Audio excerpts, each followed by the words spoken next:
Good evening, everyone. And thank you for taking the time to attend this seminar. My name is Mahmoud Jisri. I'm part of SPAN. And at the beginning, I would like to thank you for coming. I'd like to thank SPAN, MART, and Paris College. We have a technical seminar today.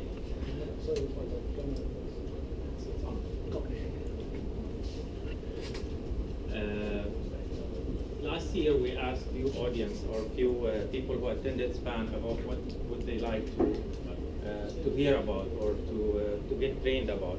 And we got different views and answers. So we were confused on what to plan, what to present. And this year, we started thinking about what to present to our audience. And what I came up with is that I've searched the net for the most trending terms and the most recent terms in 2017, and it came up with these titles. So I can't promise you that you're gonna go out as a big data scientist from here, but at least I can promise that you will get an idea about all the listed titles here, and you will know, like, on a conversation, or if you've met someone, you'll know how everything works here, and if you need more resources, where to go to and how to read about it. And everything, basically everything here is interconnected. Big data is affecting my life and your life, whether you feel it or not. And everything else will be affecting our life in the near future. So whether you are an IT or non-IT, you will get affected by everything in here. So first, can anyone tell me these three, what do they mean? And you'll get a prize. Something big. Augmented reality or virtual reality, artificial intelligence. Hey. Yes, that's one. Sorry.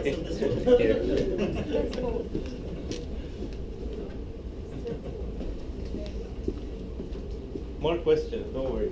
You'll get your stress score or something else. So we'll start with big data. Who generates data? This is the question.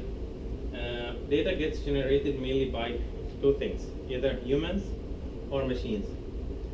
And over here, this is the latest, 2017. Within 1 minute, 60 seconds, I'm not gonna read it all, but I'm just gonna read like 3.5 million search queries. So as we speak, like since I started this presentation, there was like 6 or 7 million queries done on Google. 900,000 Facebook logins, 16 million text messages on WhatsApp, 4.1 million views on or video viewed on YouTube. What else? 156 million emails sent, 120 account LinkedIn created, and the list goes on. This is all data generated by users, by humans, and it's saved, logged by machines, by servers. The other major, I call them small data factories, are devices or Internet of Things. Basically, they're devices connected. We'll know more details about these devices and what they are when we reach to the IoT slides. But basically, by 2020, we'll have 20 billion devices connected. And this is it's done by Cisco, and I consider it a very conservative statistics. Some claim it will be double than this number, 40 billion devices connected to the internet. These devices, they also generate lots of data, whether they are sensors, desktop, laptops, tablets, web servers, all types of servers. Cars. Exactly. So these are we've discussed the connected devices, the online users, and the online connected devices. But there are lots of unconnected devices and humans generating data too. Think of point of sale systems like Walmart. This is data. It's not online, but it's data, and it's being generated by the hour. And all the big department stores, all the cash registers in the world. This is data, and we'll list a few examples about what this data and how it can be useful. 99% of all international data goes through cables. This is how data moves around the world. Of course, non-international, lots of wireless, maybe 50 or more percent of non-international data goes by wireless or internal here, when what we use at home, companies, corporates. But the international data around the world, it's all by cables. This is just one thing to know. We'll use it in the security talk. Now, why we're talking about big data now? Why we didn't talk about it 10 years ago or 20 years ago? There are mainly 3 reasons. Because right now we have much more data than before, and some experts claim that within the last 2 years, 90% of the data generated ever was done within the last 2 or 3 years. So imagine, how about the next 1 or 2 years? Like, we'll have more data coming. So we have lots of huge data, huge amounts of data within the last few years, and we figure out a new way to look at it. We don't look at data as like, we still have statisticians who look at samples and who look at the data the classical way. But the new data scientists, they look at data in a totally different way. And we'll get into that too. But the keyword here is correlations. There are 2 keywords actually, causations and correlations. But this is very important, because sometimes they can link the weather to the sales of a certain product, or the weather to a crime rate. And these correlations, علاقات يعني بالعربي, علاقات, it might not be direct sometimes. It might be very tricky in some cases. Now the second reason, we have more processing power. 10 years ago we did not have CPUs as powerful as what we have now. We didn't have storage. We didn't have the memory. And these things are progressing very fast. And that enabled us to process large amounts of data, like really large amounts of data. And the third thing is refine and updated algorithms. This was done by statisticians, mathematicians, computer scientists, and others. And this is the main job. Correlations, finding correlations, and updating algorithms is the main job of data scientists. So this is why now. And the best thing to explain something is to show examples, how it's being used. So I've listed these 2 slides. They talk about examples, purely examples, and I think you'll get a very good idea about big data and how they are being used now. Big data is being used for prediction, especially predictions of lots of things, mainly sales and other things. And the example here is Walmart. A few years ago, Walmart analyzed billions of sales transactions. This is not online data, this is offline data from their point of sale. They basically brought like 4 or 5 years data of all the sales they've done, and they gave it to their data scientists, and they analyzed it. What they came up with was lots of things, but in our example, that during a weather storm or a hurricane, the sales of Pop-Tarts, which is a sweet, was increased by 30%. So what they did when there was a weather expectations of a hurricane or a storm, they brought the Pop-Tarts. This is in US. They brought all the Pop-Tarts. They put it on the entrance, near the exit, near the cash registers, and that boosted their sales by huge amounts. And this is big data. Who would, like a normal statistician, will not just look at data and tell them your sales of Pop-Tarts was increased due to the weather. He would not be able to link it. But data scientists were able to link this correlation. The other example here is classifications and real-time monitoring. Google, this is one of my favorite examples. Also Google brought their search data. They brought billions of search records. And they've analyzed all the keywords of people around the world looking for medicine, cough medicine, or any sort of medicine. They also brought the archive of the World Health Organization. They compared their data, the search keywords, people typing, with the World Health Organization data. and they were 99% accurate when they found out that certain areas had the flu from the search results because they were searching for medicine or flu or cough medicine. They've matched it with the World Health Organization, and it was like wow moment for them because they were accurate. Their data was accurate. And right now, Google can tell which area has flu or which area has disease even like faster, almost real time, before the World Health Organization. Because the health organization, they have to wait for the reports, the hospital reports, and maybe it will take days or weeks, but Google can tell in real time.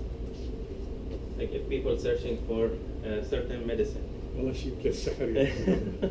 It's big data. أي مثل السحر. يقولوا ما في سحر؟ لا لا هذا سحر هذا شو It's a magic ball. Yeah, exactly. Big data is being used for product recommendations. I think all or most of us face this when you buy a book or item from Amazon. They will, right away, they will recommend another item because someone else in their big data history, someone else bought these two items together. So they analyze it and they give you recommendations to boost their sales. Also gaming and game interactions, Farmville and other games. When they notice that some players, they get bored and they leave the game, they analyze why, and they can tell, because like say 10, 20, 30 players left or stuck. So they can tell and they can give them perks or they can give them boosts or make it easier so the other billions of players, they keep playing, they keep going. So this is also ongoing analysis of data. Budget optimizations, this is related to the rest. Government and security, and this is according to a Washington Post investigation that was done a few years ago with William Penny, a former NSA official. He estimated 20 trillion transactions were compiled. That means NSA monitored about 1.7 billion emails, calls, and texts and other communications every day. And this is like also big data. This is interesting to all the engineers. These are the last two examples of big data. This was boring. I'll show you the book, but it's very interesting at the same time. New York City has 900,000 properties, and the city gets 25,000 complaints of illegal conversions every year. Illegal conversions mean when some people convert their homes to fit more people, to rent it or to live on it, multiple reasons, but it's illegal conversion. It's for fire safety and other stuff. So the technical team, the city's technical team, fed lots of variables into the big data system, including the building type, the date it was built, ambulance visit, rodent complaints, crime rate, renovation license, and more. And they were able, using all this data, they were able to start listing and prioritizing properties with higher risks. And that increased risk to visit, and that increased the fire inspector efficiency by 5 times. Because using the old system, they just used to visit the listed or scheduled properties. But with the new systems, they were able to visit recommended properties instructed by the system. And that increased their efficiency by 5 times. So they were able to to monitor the illegal properties and give notices or modifications, and that will save lives. For carbon monoxide and for exactly, and fire exits, entrance, exactly. And the last example here is about future planning and social statistics. Also a while back, Twitter analyzed 509 million tweets over 2 years from 2.4 billion people around in 84 countries. And they were able to tell from what they type and the mood, they were able to tell who was happy, who was depressed, who was sad, who was sick, just from data and what people typing. So this is the power of big data and what data scientists doing now. Most of the examples I've used, I got it from this book. It's a very interesting book. If anyone is interested to know more about big data, I strongly recommend Big Data, a revolution that will transform how we live, work, and think. Can we just show how many people are IT related in the room? Sure. How many IT guys we have? Technical So, IT? almost Any technical. Yeah, maybe 50%. Is it too technical? No, I'm just curious to see who's IT in the room. Yeah. and who's it. So more than 50? Can you raise your hand if you're IT, please, again? More than. Yeah, more than 50. Yeah, I would say maybe 70 to 80. Yeah. So this must be interesting.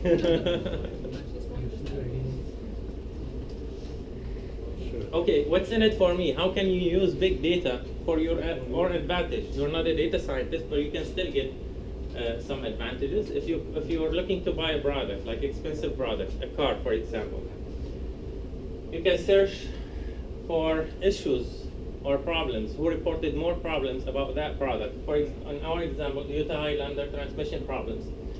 And the equivalent, if you're hesitant between two products, you want to compare them, the equivalent is Honda Pilot transmission problems. This transmission problems for the Highlander returned 321 results. You can also set time limits within like 2, 3, 4, 5 years. And this returned 591 results. It's not a definite answer, but it's an indication. It will give you an idea that Honda Pilot definitely has more transmission problems because it's got double the results. So more people are complaining, more people are writing on Google about complaining about this transmission. So it makes it easier for you to buy with the product you're looking for, especially like if it's a car. The name of the book. The name of the book is Big Data, a Revolution That Will. You can take a photo. Yes. How we as individuals can make money from big data? Have to pay money to learn. Well,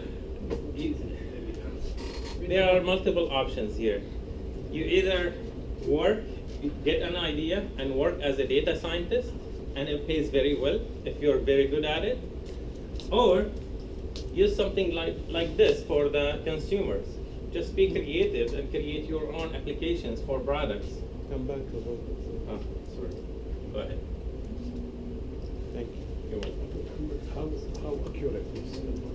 Is it really accurate? Well, No, it's no, just like tricky by other company. I mean, disparaging the others or making some. sometimes they do play with their views and they play with lots of things, but you can still create your own keywords.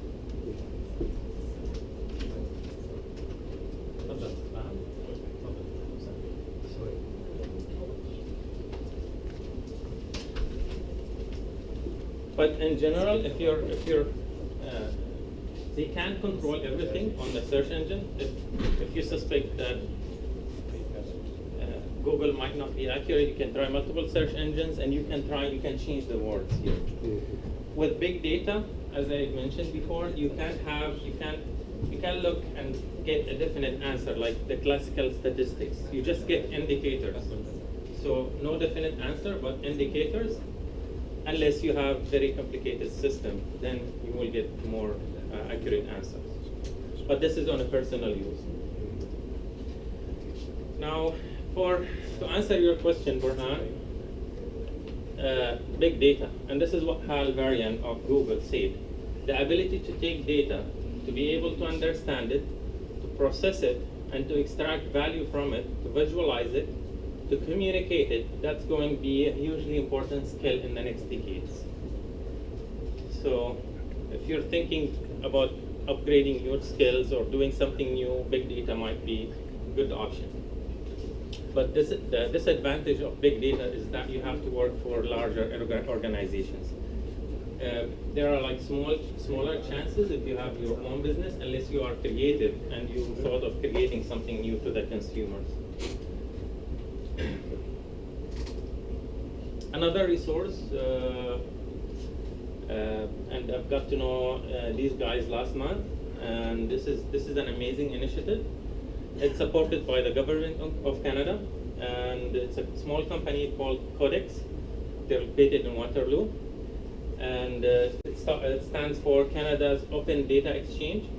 They basically provide data free of charge, and specifically like municipalities or cities related data, like statistics from cities related to lots of things.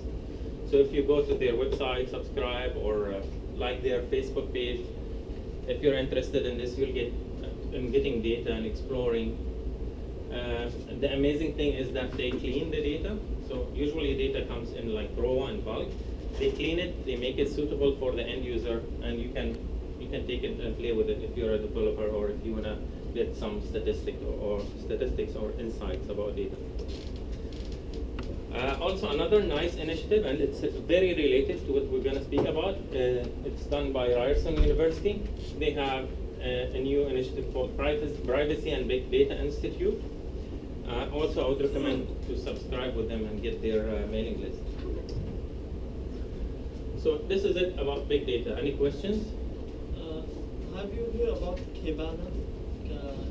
Kibana, K-I-B-A-N-A, as an open source tool to visualize all big data and read some analysis? That's a nice tool. There are lots of tools about visualizations, but I haven't heard about it. Is it open source? It's an open source initiative. Nice. From I love. Elastic Lab, I think. I love open source. What's the name again? Kibana, K-I-B-A-N-A. Kibana.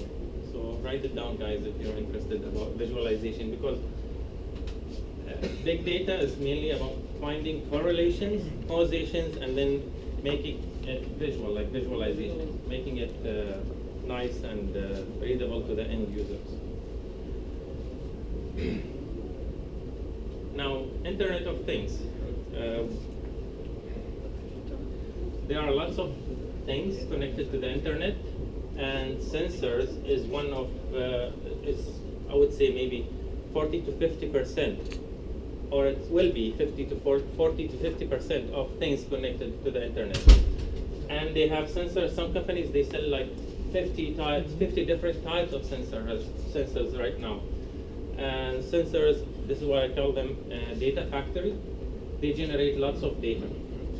About what? About light, vision, sound, motion, vibration, pressure, electrical field temperature, humidity, gravity, chemical events, and other things. So we'll get an idea, where are they being used? They use them in the food service, data center, small business, agriculture, mobile refrigerations, property management, heating and cooling, industrial manufacturing, pharmacy and labs, and corporate properties. Basically everyone right now, and maybe mechanical engineers or HVAC, they know more about what I'm talking about. Everywhere we have sensors now, whether we know, we feel it, or we don't feel it. Even in this room, we have a sensor for the temperature. But the new ones are connected, and they are generating data, and someone is using this data. More devices, data collection devices, smart machinery, phones and tablets, they're all Internet of Things. Home automation, medical devices, security systems, digital signage, RFID systems, everything connected is IoT. And on a commercial level, this is a good example. Amazon, they launched this a couple of years ago. It's called Amazon Dash button. And they have hundreds of buttons right now. All you have to do is buy the button for a few bucks from Amazon and stick it where you need it. For example, this is a Tide, so you stick it on the washing machine. And when you run out of Tide, you just press the button. If you're Amazon Prime or just Amazon subscriber, they'll ship it to you. You can specify how many items you want, how big, and more details, and how fast you need it. And they have buttons for everything from the kitchen to the bathroom to the washroom. So they made your life easier. It's connected through Wi-Fi. It will order automatically. You just press the button.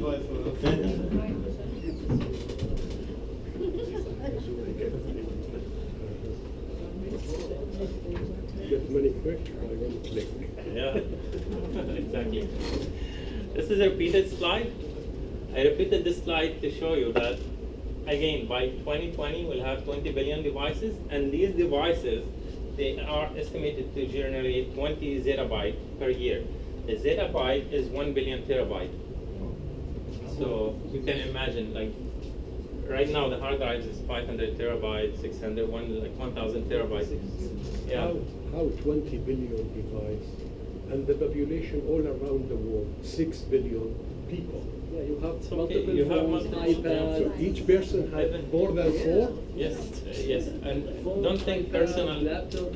On a personal level, each person will have 5 to 10 connected devices. And you know, half the population on the earth, they don't have any device for this. Yes. We So have more that than means the developed country, they have more than 20 device per person. Yes, yes, yes, very true.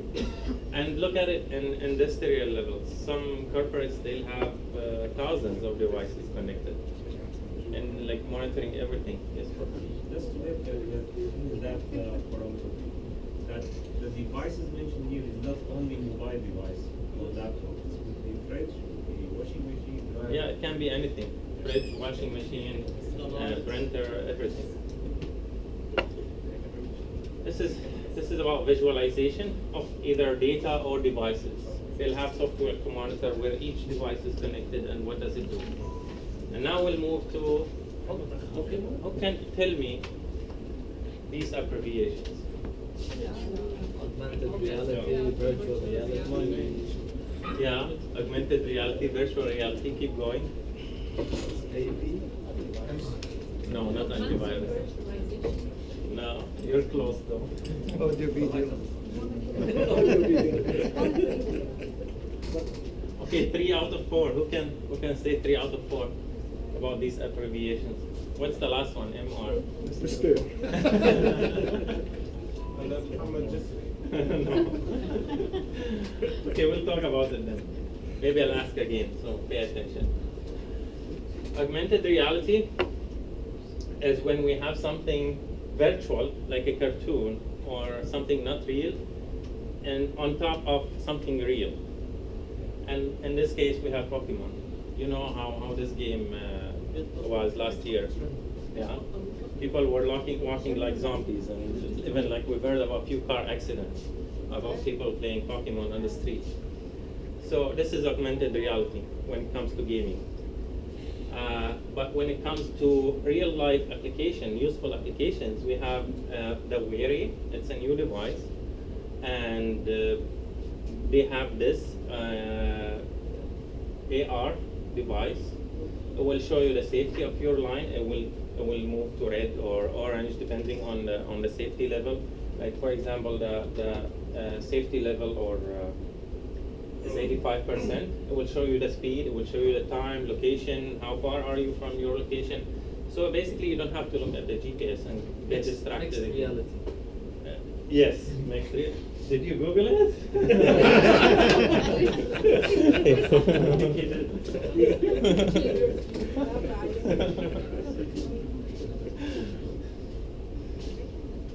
So this will be a game changer for a while until we get self-driving cars.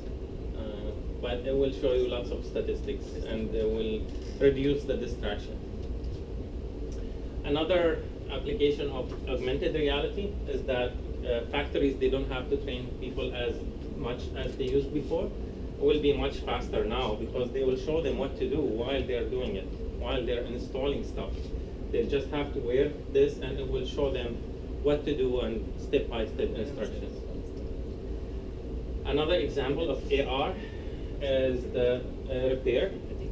You don't have to be a technician. You don't have to call the technician in the future. You just download the software, install it, and it will show you step by step on what to do. And someone could be monitoring remotely and instructing you too.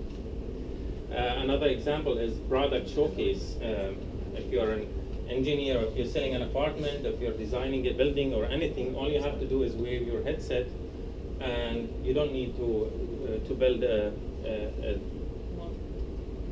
prototypes or anything real. You just have to install it, and you can even move through the building while you're wearing this. Imagine this for product display too. If you're selling something, You just have to ask the customer to download the details and look at it and move it left and right. And I know you might be bored, so we have a video here, 1 minute video. And this says building all that IKEA furniture is about to get a whole lot easier. This is augmented reality.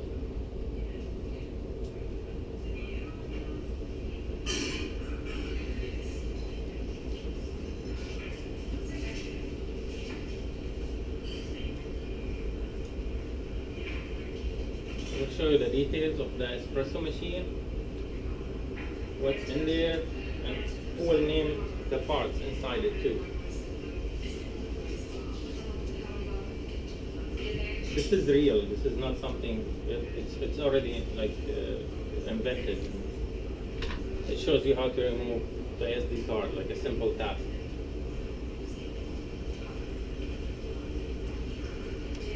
And then we'll show you how to assemble a furniture.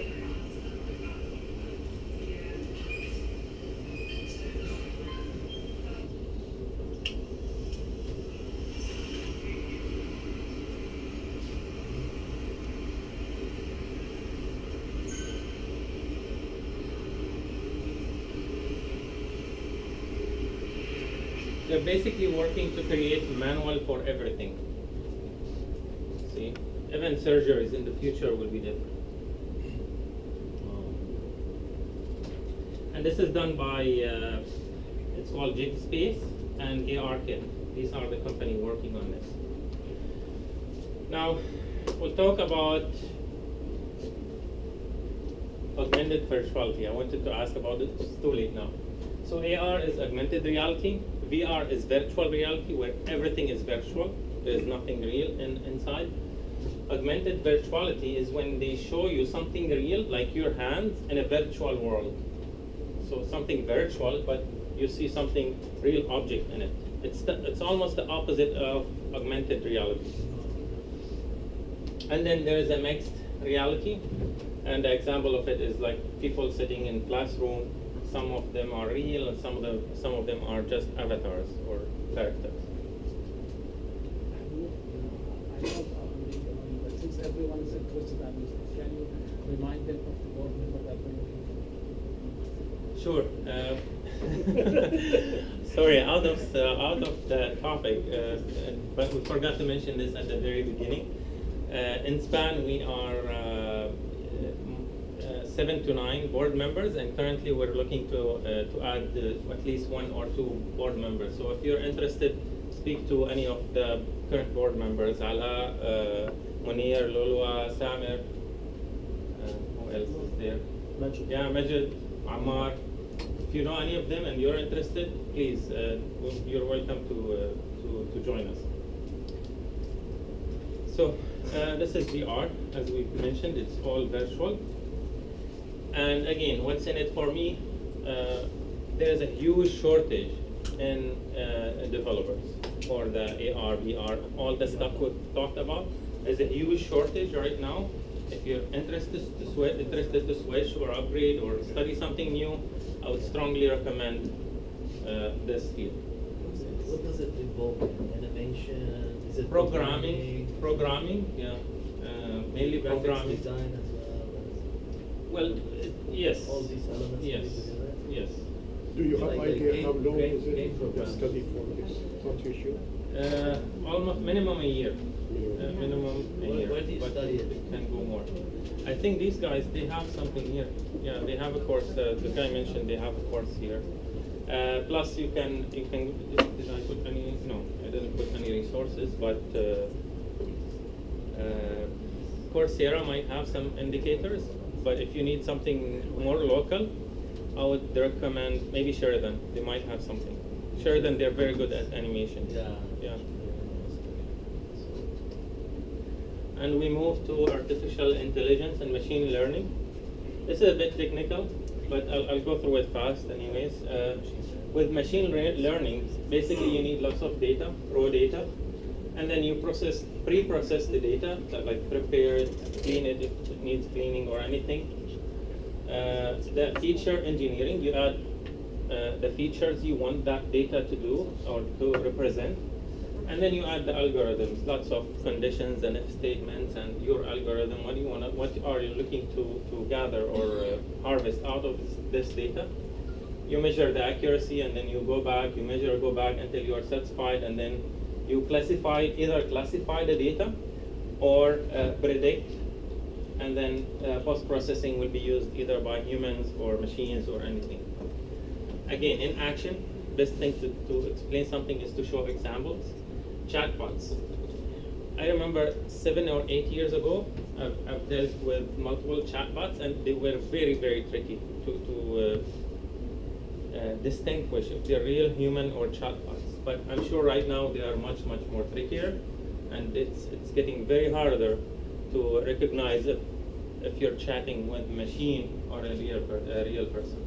And lots of companies working on chatbots makes automation of technical support or anything is like all kinds of chats will be automated in the future. And recently, this is connected also, and this is a few days ago, as many as 48 million Twitter accounts aren't people. So someone might follow you or like you or retweet you, and that might be a robot, not a human. But they are programmed to do so. Facebook as well, right? Facebook, they're not, but it's possible too. It's possible. So, and Twitter, they started disabling lots of bots. I've tried one a few days ago and didn't work. Another example of artificial intelligence is that when a machine or a software will analyze a picture and it will tell you, this is a man wearing a suit and a tie, all this details from a single picture, and smiling because it knows the teeth.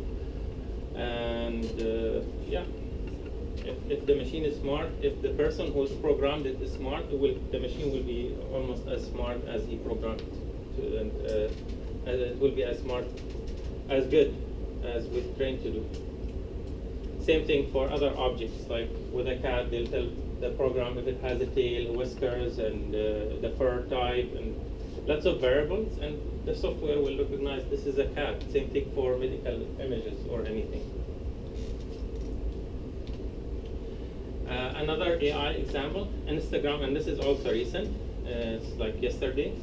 Instagram started using artificial intelligence to moderate comments. So software will search the comments and it will analyze it if there are like some bad words, the racism within that comments, and anything that against their policy, they will disable the comment and delete it.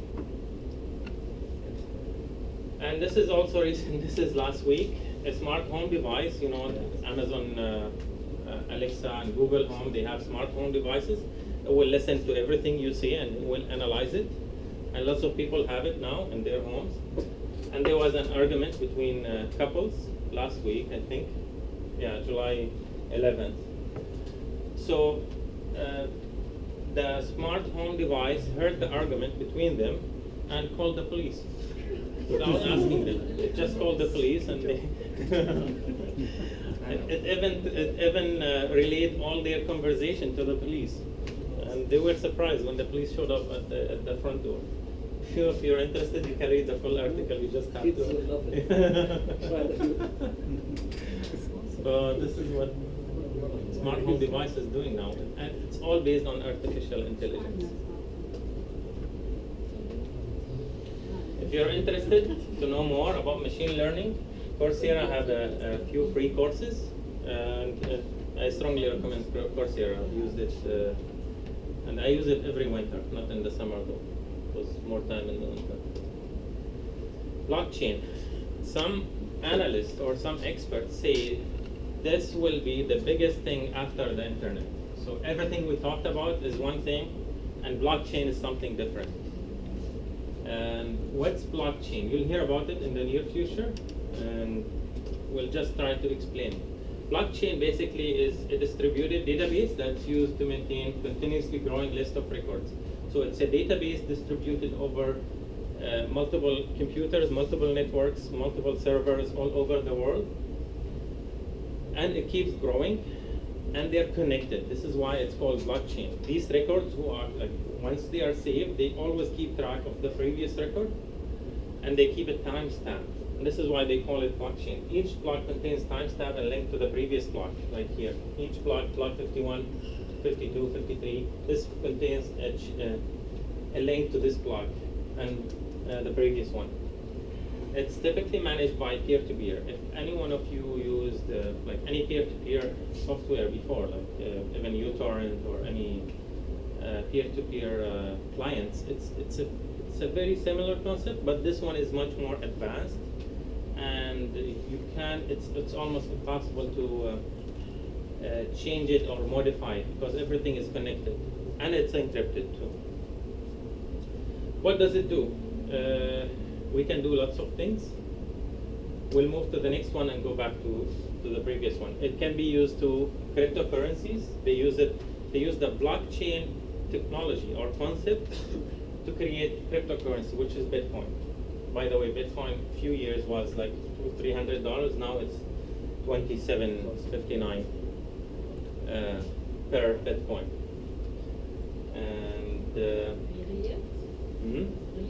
oh yeah, so whenever there's any ransomware or big hack on the internet, it gets expensive because this is the official currency of criminals over the internet, plus others. But mainly they use it because it's you can't track it.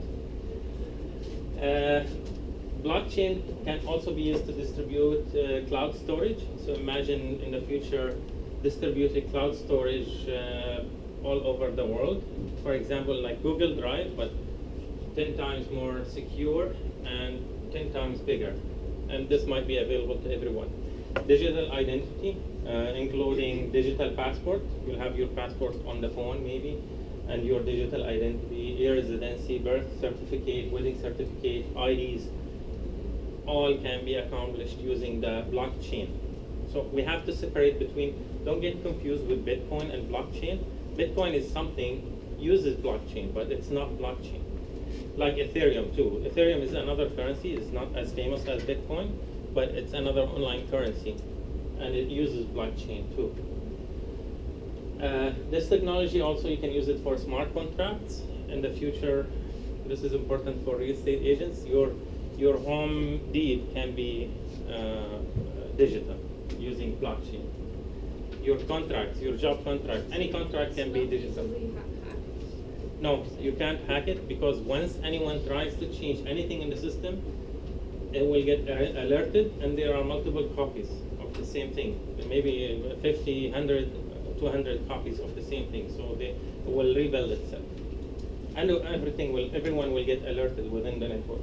Digital voting in the future, maybe, I don't know, 10 to 20 years, maybe we'll have digital voting. So we'll vote online from our computer or phone. Decentralized notary, because everything is connected on that network. We don't need to go to a lawyer and notarize it. It's already notarized. Now we'll go as an example to show how does it work, how blockchain works. If Alice wants to send money to Ben, so first she will initiate the transaction, and then the first block will get created. A block is basically just a piece of information, like a file, digital file. That file will be distributed to all the network, will be sent to everyone, and then Ben will receive the money. That will be verified and added to the previous file and encrypted and linked with it. And then everyone will get notified that Ben received and the transaction is validated, and that's it. Actually, it's the opposite. It goes like this. Everyone in the network will validate the transaction. The block will be added, the file will be added to the chain of files, and then Ben will receive the money. This is how the Bitcoin is actually. It's the same concept. Bitcoin uses blockchain. So blockchain is the technology behind Bitcoin. Ethereum is the same thing too. And everything mentioned here in the future will use the same thing. Even last year, some major banks were evaluating blockchain as a technology, not Bitcoin, blockchain, to to use it for lots of things. A lot of countries nowadays start They accept, accept the currency. yes, Yes. Germany and Japan. While many Middle East countries start blocking the technology. Like Yeah. There's an Definitely. recently there's an Saudi Arabia ATM machine. prevent- Yes, few of them. Yeah, prevent Especially in and warn Germany. people to use blockchain. And, Yeah. Now, by the way, when did you update the rate between Canadian dollar and the Bitcoin? this was yesterday. This one. Today is 28. Probably So something almost, happened, almost 100. It's crazy. Crazy By the way, sometimes. before 4 months, I was checking the prices, the rate. It was around 900 Yes. USD dollar. It's Maybe a big bit jump. more. Yeah. It's a big jump. It jumped when there was The a ransomware, I think, yeah, virus. the ransomware virus. It doubled right away. 4,000. They wanna try. No, WannaCry. WannaCry. Yeah, yeah, it's Microsoft. Microsoft So if you are a infected. good pirate, you buy bitcoins and you spread some ransom. All they, the they previous. force you to pay by Bitcoin, so you Yeah, of course. There's no other way. Otherwise, they'll be exposed. So all the listed items or everything we talked about will lead us to data privacy. It's like they invented something that cannot be unencrypted. That whoever's doing the hacking, the ransom, they cannot be caught. So Yes. they're kind of like protecting them. So who was the brains behind this in the first place? Unknown. Unknown. Unknown. No? Satoshi, what's his I'm name? saying them Smart. Like One, Akato themselves. Satoshi. Smart people. not smart people, mafia. Yeah, So- maybe the creator of blockchain. Okay. Security and privacy. Who needs information and why? Who's looking for information? Where are the sharks looking for information over the net? We have corporations looking to spy or get industrial or technical info. This is very well known. Lots of countries, especially China, they were on the news multiple times during the last few years. They're trying to get technical information basically from other corporations and other high-tech companies. So sometimes they have hacking farms or institutes to just scan around the internet and try to get any information, whether it's public or easy to hack or easy to access. This information is gold. It's the data and information is the new gold. This is what I've been hearing the last year. Another saying is the new oil. Data is the new oil. Also, governments looking to spy or get information about individuals or companies like dictatorship regimes. Thieves trying to make money by stealing or selling your information or accounts. Like if someone, lots of thieves try to get your credit card or bank informations, or if you have an online shop. Also hackers use your resources to attack someone or to hide behind your network to do other things. What are resources? They can be your computer, your phone, your tablets, your emails. All this is called digital assets, including your website, online store, blog, any miscellaneous accounts for anything, Amazon, for example, Netflix, or anything. All this can be used by hackers to hide behind it and to use it. Plus, who also is doing this or looking for information or looking to disturb or modify your information about you. People who don't want your online reputation to be good, either for personal bullying or corporate competitors. Sometimes, like a competitor, they don't want you to sell as much, so they try to spread fake news about your products on the internet. And we're familiar with personal bullying too. Like it was on the news also multiple times. And there's a girl who committed suicide because they're not friends, like schoolmates. They published some photos and information, and they were doing online bullying about her. So why I listed this? To recognize that even if you don't have enemies, someone might come and get you if you have an easy password or if you have your data exposed.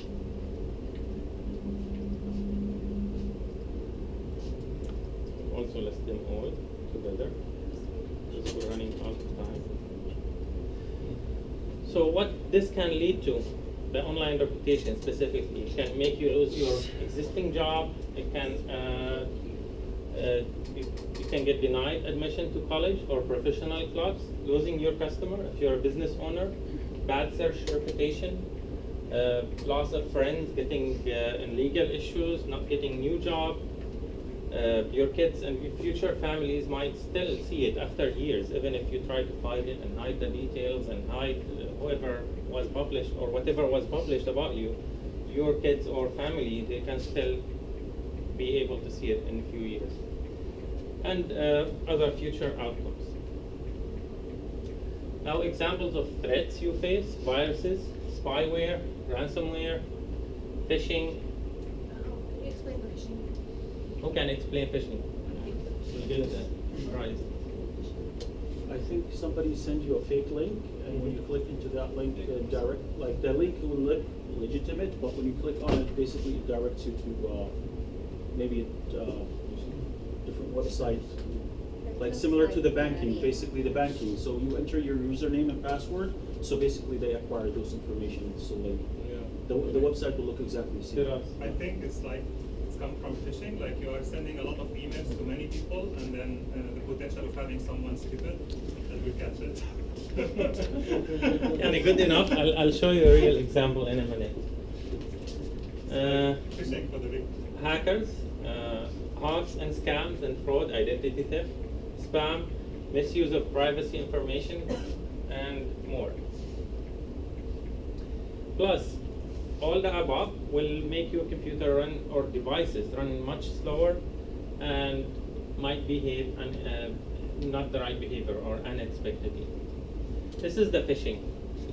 If you get an email asking you to log into your bank account, and you click on the link, and it will show you like exactly the same login page as your bank login page, because they know that after some research, or if they're targeting you, they know that you use TD Bank or Royal Bank, so they will send you the link and say you've received $200. Click here to redeem your the amount, and you'll be happy. How do they research that? Maybe it's someone who checked your mailbox, physical mailbox, and it happens. You also see it on the news every year or so. Also, like, there are bots like Google search bot that search also online. If your email is exposed in a public account or whatever, then also they read all these emails and they send like mass emails to all of these people. Exactly. This is why it's called phishing actually too, because sometimes they don't know. They just take a wild guess and send a million emails. Out of this million emails, maybe let's say 100,000 will be using TD Bank or Royal Bank. So they will click to get the money, to deposit the money. They'll click on the link and not pay attention that this is not TD Bank. It's just a random address. It's their website actually. And what they did here, they took the TD Bank page, they did something exactly the same, except when you type in the login details, it will go to their database and they will get notified. The hacker might be sitting in a coffee shop holding his phone and waiting for someone to type in the details. Once you type it, click next, they'll tell you, oh sorry, failed, something wrong, try again, and they will redirect you to the original bank page. So you don't feel it. And then you'll log in and you will not get anything and you will get confused and you might call your bank, but by that time they got your login and password and they can use it to log in and see your account details. This is called phishing. It can be used on credit cards. They can't use a website address cannot be similar to the TD. This is why you have to check. No, Yeah. This is why you have. It's critical. You have to check the URL. Sometimes could be one letter only. Yeah. Sometimes they make it very short. Sometimes they make it very long, so you can't read everything. So it's very critical to check. No, manual sites are not reborn. Exactly. I think That was on a personal level. On a government level, sorry, someone has a question? just to add on that, I think nowadays there's more protection from the bank. If they notice that the login is from another geographic area or IP, they will ask the challenge question. Sometimes they do this, but even until now, even last week, I got a phishing email to my PayPal account on Hotmail. And the beauty is that you can report it on Hotmail. This is phishing. Go ahead, Hassan. Well, you're right that the banks, they're getting smarter, but also with what Mahmoud mentioned with the big data, I think even the hackers, they're gonna target Mahmoud, let's say, and they're gonna know he deals with TD or he's got an Android phone or something and whatever, and collect, marry all this data together, and then they're gonna send an email to Mahmoud saying, Hassan is sending you money from his RBC account to your TD account and whatever, to make it more authentic. You know, to make things They're getting more, smarter. to make it more smarter and whatever. So I think it's just gonna get more complicated. Not, so it's a Good. cat and You mouse. deserve it, yes. I asked a Okay. question. If someone asked me, because you're about to sleep, so just to wake you up a bit. And there's a movie coming. Okay, we've seen the personal level. This is on a government level. We're all aware of the American election. It was all Russia over the did it. news. Hmm? Russia did it. Yeah, Russia did it. Yeah. So, and this was you deserve it. Mahmoud, she's got the Sticky proof. notes. She's got the proof. She needs to go to Washington. So this was on the news yesterday that the voter registration system was infiltrated, or they tried to infiltrate it almost 150,000 times. So to hack it. We all know this happened, I think, last year or 2 years ago when this is an attack on celebrities. They are targets too. So the first example was normal individuals. Second is government. This is celebrities. All their photos got leaked from Apple. And even Snapchat. About 98,000 hacked Snapchat photos were posted online.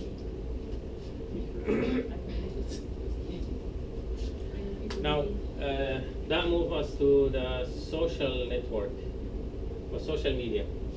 What's the value of your data? You must know the value of your data, because nothing is free.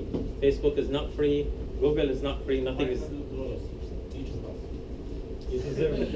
It's coming. You deserve a gift, because it's the right answer.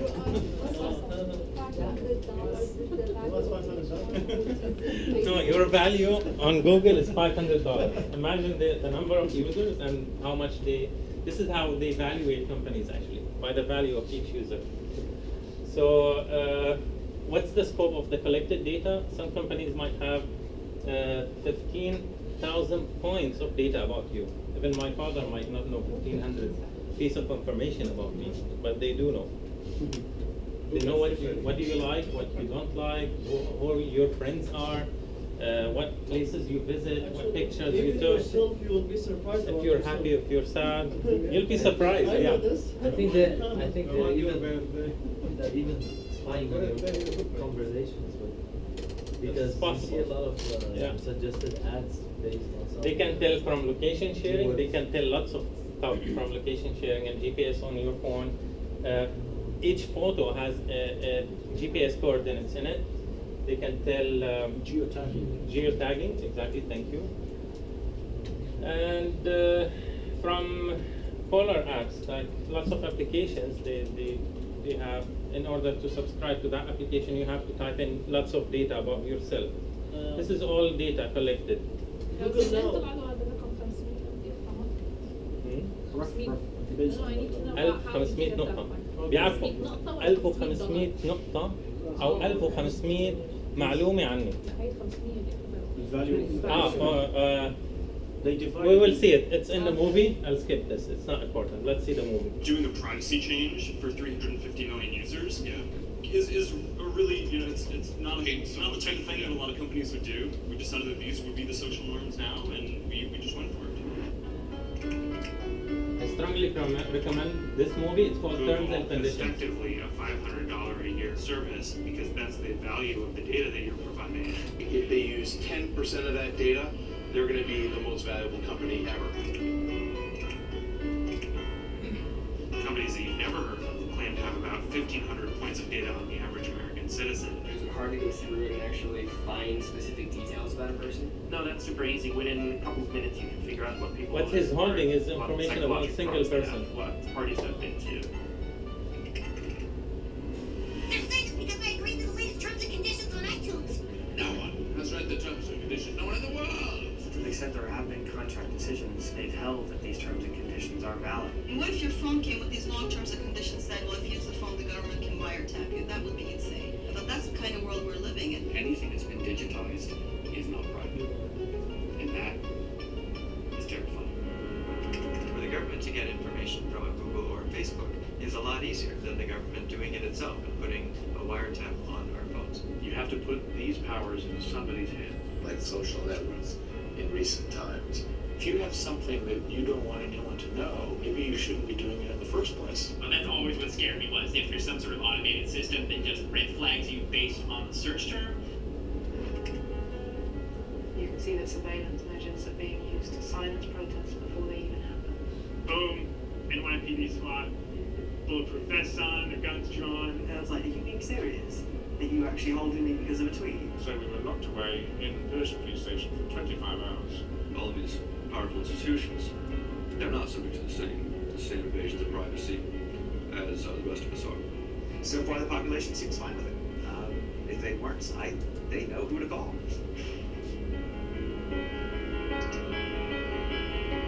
Nice movie.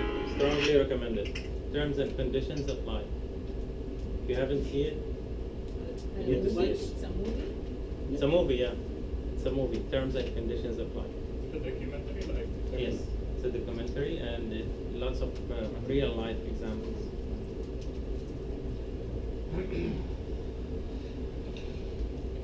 So what they're saying in that movie, mostly anything digitized is not private. Someone can access it. Automated systems exist to monitor people and to predict their behavior before they even do it. And they've listed actually a couple of real life examples from real people in the UK. Someone was planning a protest and the police came before they go out to the protest. They knew from their online conversation or posting, they knew the date and the time and the location, and they went and they stopped the protest. Another one, they stopped him from entering the US because he tweeted something inappropriate. He was going to party and he said, I'm going to, I don't know, rob New York or do something in New York. And the immigration officer did not like what he wrote, so they denied him access. They actually put him isolated in a room for, I think, 24 hours, and then they deported him back to UK out of a tweet. So yes, some stuff you have to pay attention to. And this is all connected to big data because there are systems monitoring this. It's not a person monitoring everyone. Not a single person or a group of people monitoring all the population, but there are systems monitoring and analyzing all this data. So what they're saying, imagine a system who has compiled statistics and information about your likes and dislikes, for example, Facebook. The book you read, the movies you've seen, the car movement, your calls, your apps, your browsing history, recorded digital conversation, and medical records, lots of things. See, they know, sometimes directly or indirectly, they know lots of information about you. Well, the best advice is what Eric Schmidt said, if you have something to hide, go online. And I like this advice. No, I didn't say don't go online. I said don't do it. Don't do it, exactly. Yeah, thank you. So another thing related to the Net of Things, security concerns. So in the near future, everything will be connected. Your door surveillance system, your fridge, your TV, your cable box, phone, washing machines, fridge, everything. It's already. Most of them already connected. Sorry, this is in Arabic. It says Australian law asking for decryption of messages. They're asking the ISPs to decrypt the messages and give it to authorities. And this leads us to decryption. I think I have it here. By the way, encryption is a buzzword overused, I think, in my own opinion. Because most of the time, encryption is between you and the server. And most of the messaging applications, or even lots of applications, even including messaging and non-messaging applications, they have encryption between your device and the server, or the sender and the, like, assume this guy is sending you something. It's encrypted from here to here and from here to here, but it's not encrypted here. So they have access to all the messages, but they make you think it's encrypted. Like even when they say peer-to-peer, like on WhatsApp? Except peer-to-peer, except end-to-end, except end-to-end on WhatsApp. They claim it's end-to-end and it's encrypted. But even with WhatsApp case, it still has to go, especially images and videos, it still has to go to a server. So I'm not sure about this. So be skeptical about all the messaging apps and all the other apps.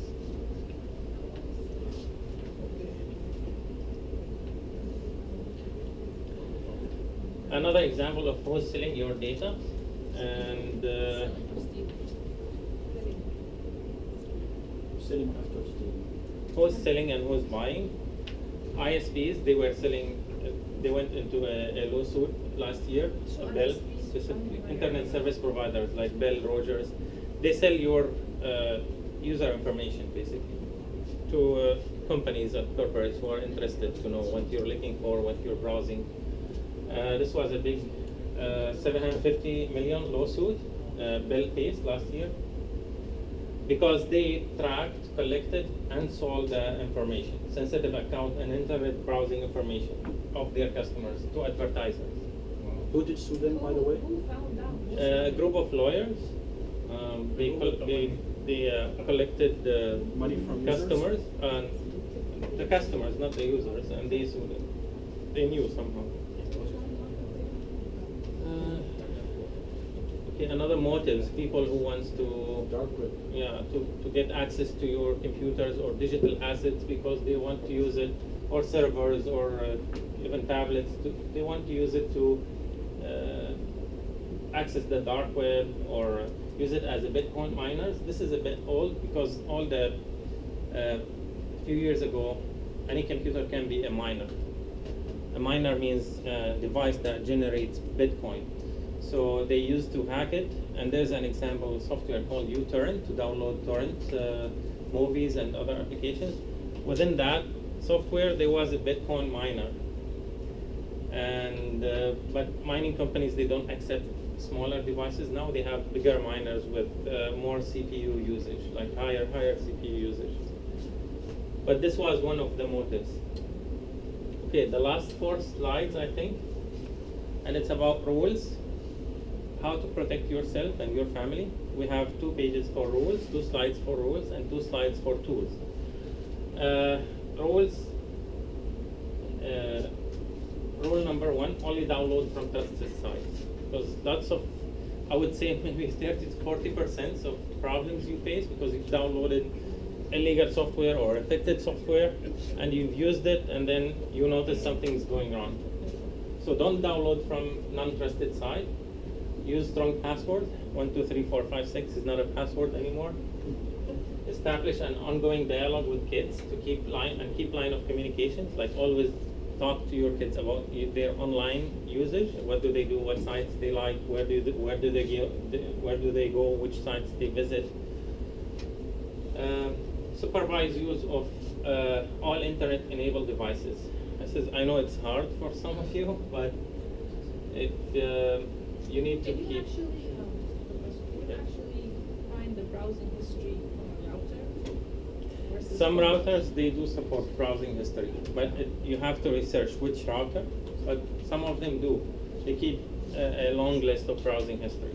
For each host, right? Yes, yes, yes. Is it legal? It's your router. It's your router. can tell the kids it's legal. It's my router. They have all routers. Oh, they have their own routers. So, wow, these guys got advanced. Your kids are way advanced. So you know. My kids have their own ISP. Wow, so much. You have to know their online friends and their activities. Regularly, on a scheduled basis, check their online communities, social networks, and gaming sites, and check what they're posting online, just to be sure. Also supervise the photos and videos your kids post, because they need advice. Stay current and up to date by attending such seminars.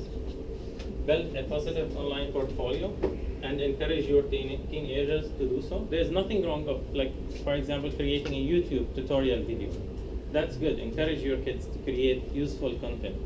This is good for their future. Avoid public Wi-Fi. Lots of passwords get stolen and data gets sniffed using public Wi-Fi. But it's free. It's free though. Explain the implications.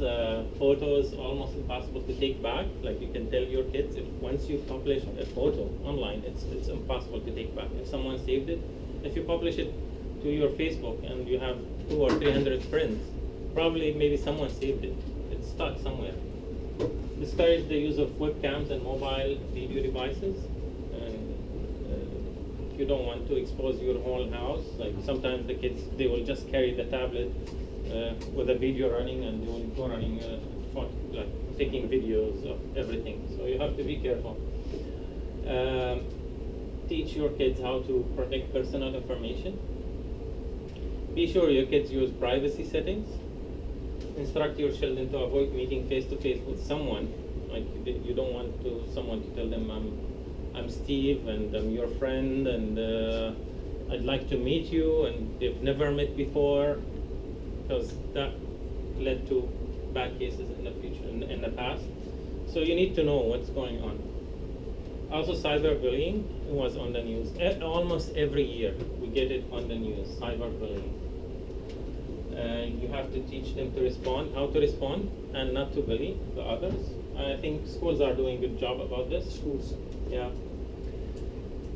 And establish agreement about usage of internet at home. Maybe schedule 1 hour, 2 hours a day. Depends on if it's a summertime or school time. Don't assume if you delete something, it's gone for good. If they uploaded a picture and they deleted, it might not be deleted. It might be saved, like on web archive, for example. It saves everything. If your website was indexed and was crawled or indexed by a web archive, that picture is saved somewhere else, even if you delete it after a month or two. Yeah, and always assume that whatever you post can be seen by millions. Now, for the tools, for privacy settings, you can use VPN, Tor browser, HTTPS. Always make sure when you're doing any online banking that it's HTTPS, or when you check your credit card. For security, always have antivirus, anti-spyware enabled on your computer. You can set age filters, and this is like lots of available software online. Monitoring software. If you sense that your child is at risk, you can buy that router that tracks all the previous websites or the history, the browser history. Check the browser history often. Check the phones and tablets, and utilize parental control on multiple devices. Tools also. If it's HTTPS, like if the kid is browsing something HTTPS, still the browsing history can be monitored using the router? You can tell the sites they went to, but you can't tell from the browsing history what they've done, what they've typed. Okay. Yeah. So time limit, especially if they have like school and they're like higher grades and you want them to study more, you can't just keep the internet open. Because some kids, they'll go 3-4 hours playing. So you have to set time limits. disallow access to chat rooms, and especially ones with live videos and audio. Limit the instant messaging contacts to approved body list. Use safe search engines. This is a setting in Google too. You can use, you can always set up child safety or child parental search. And set up a family cybersecurity protection. Like there are some safe ISPs and safe DNS providers where you just type in the DNS, certain DNS, and it won't allow your child to go to non-appropriate website. And security is not one thing. It's not like you just do it and forget about it. You have to keep checking, like keep checking every 3 months, 6 months, and keep updating yourself. Last slide is the future of IT, jobs and study. Based on what we've seen, everything, all the slides, there will be a very good percentage or very good chances for, in the near future, we're talking 3 to 5 years, data experts, data scientists, they'll have the good chances of finding jobs. In general, all technical people, they find jobs, but it depends on what's your target and what do you like and your aim and how much money you want to make. Mobile and Internet of Things developers, they have very good chances. There's a huge shortage for the VR development and robotics included. Blockchain knowledge is a must after like 3 to 5 years. Self-driving cars, all the big guys are running after self-driving cars. Apple, Google, Uber, everyone, self-driving cars. Even I've attended a seminar last month, and the guy was telling the presenter was asking his son, who's like, I think 14 years old or 12 years old. He told him, soon you'll get your driving license, and the kid said, I'm not excited. I don't want a driving license. By the time I'm 18, there will be self-driving cars. I don't want to drive. This is the mentality of the next generation. Remember how happy we were when we got our driving license? This is over. So energy is ongoing, and lots of potential there, because everything requires energy. Security and privacy experience is a must, whether you are end user or if you are professional. And technical background is a must for all fields, all other fields, whether you are engineer, real estate, technology is coming, and it will affect your life, and you have to be up to date if you want to cope with the near future. And to be up to date, always check websites for top listings and monitor acquisitions of big companies, like what Google is acquiring. They were acquiring robotics. They bought about 10 robotics companies during the last 5 years, but now they're shifting. They're not buying robotics anymore. They're buying artificial intelligence company. They're acquiring them. So this will give you an indication where the big whales are swimming. And speaking of big whales, like Amazon, they had their Prime Day last week, and they've sold, I don't have the statistics, but I have the statistics of last year. They've sold 14,000 laptops in one day and 90,000 TVs. That's in one day. This year they're claiming they've sold 60% over last year. So you can imagine a big whales. Why I mentioned this, the smaller guys like Best Buy and other small fish who swim next to the big whale, they noticed they have higher traffic on their websites. So they've started creating sales and offers on Amazon Prime Day to attract some customers. Because based on statistics, 70% of people who visit Amazon, they go to Best Buy and other website to double check the price of the item they're looking for. So if Best Buy have a sale, we can compare it and see which one to buy from. So it's like, literally, it's like a big whale swimming and small fish around it. So, I'm not gonna go into more. I have more slides, but I think that's enough. Q&A, if anyone has any questions. Probably 10 minutes. We still have 10 minutes? Yeah, probably. Okay, I can go over, I have a couple of slides. This is just few technical things. A new concept of connectivity is coming, and this is called Outernet. Basically, it's a small antenna, as big as a phone almost, with amplifier and SDR. It's a radio. and a chip, a small computer. With this device, you can get internet access, a limited internet access of news articles, Wikipedia, and some other minor content anywhere in the world for free. It's called alternate.is. This is their website. All you have to do is assemble the device, put this facing southwest, and you'll start getting information. This device will broadcast the Wi-Fi. You can hook up your computer, your phone, and start receiving data.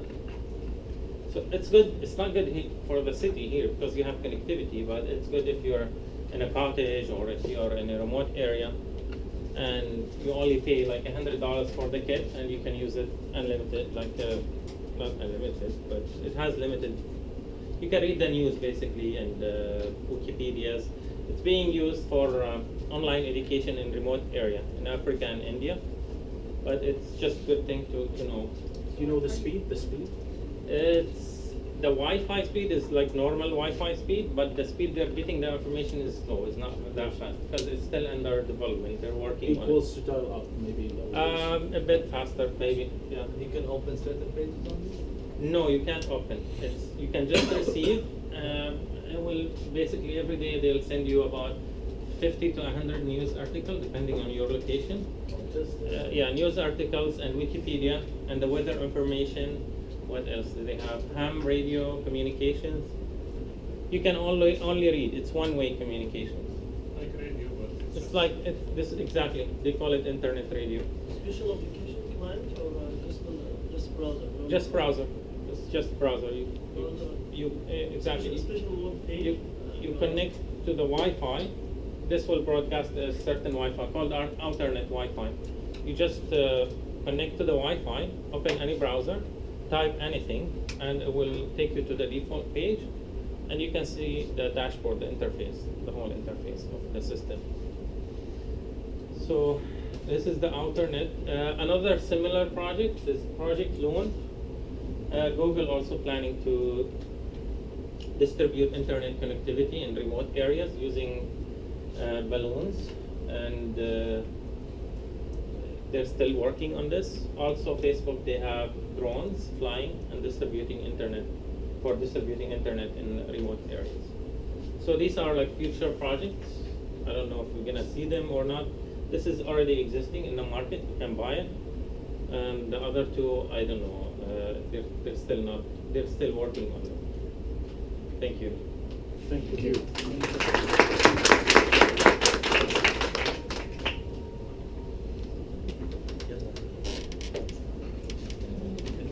If there is any Q&A,